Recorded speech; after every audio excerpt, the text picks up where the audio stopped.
Hey, what's up, family? I was just thinking about a time years ago. I was around a teenager, 14 years old or so. And my father and I had words. It's one of those times where this is the good thing I loved about my dad is that when we were kids, he allowed us to say what we had to say. What's on your mind? Say it. And so this is one of those days where I had my little summer job, had me a little money coming in. And we had a discussion, and he said, "Well, I want you giving me $50 every time you get paid." I was like, "What? $50? $50? I work hard for that money." I can laugh about that now. And he said, "Yeah, son, I want you to give me $50." I said, "Man, I don't think I should have to give you nothing." I said something like that. I was somewhat respectful. And then it was me, my brother Jose, and my dad, and somehow I said something like, "Man, I'll leave," and then he said, "You're not going anywhere."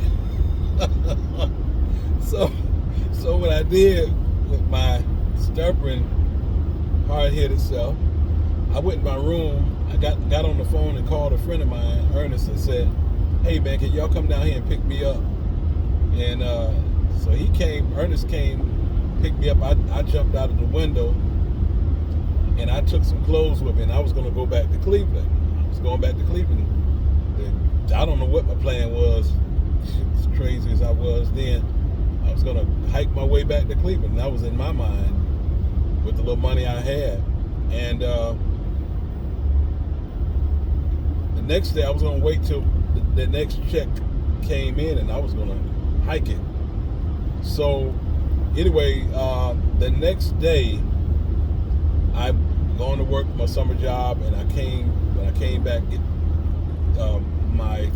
one of my friends had given me a letter from my father, and I read the letter, and the letter said, "All right, Mark," he said, I need you to come on home this evening." He said, "Now if you don't come home, I'm going to call the people and I'm going to put you in the boys' home.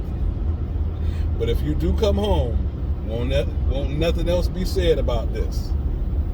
So I looked at my options. I said, run away, get thrown in the boys' home. Come home, won't nothing be said about it. And I probably won't get a belt either. I won't get the belt either. I said, I think I'll take that other option. I'll come on home. So I came back home, and I came in the back door, and I saw my dad was looking out the front window, and he looked out of the side of his face. He could see me from his peripheral vision, and he didn't say anything. And I paused for a minute, and I went on back in my room and unpacked the clothes I had. And I reminded him of that a couple of years ago during his sickness. I said, I remember this happening. You said you wouldn't even say anything about it. And it was 40-something years later, he still hadn't said anything about it. I just want to say this, for those of you that have left the Lord, come on back. He's waiting for your return. He wants you to come back. And guess what?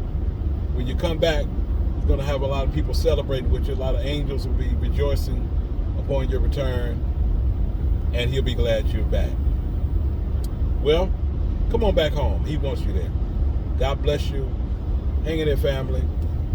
The Lord loves you. So do I. Peace.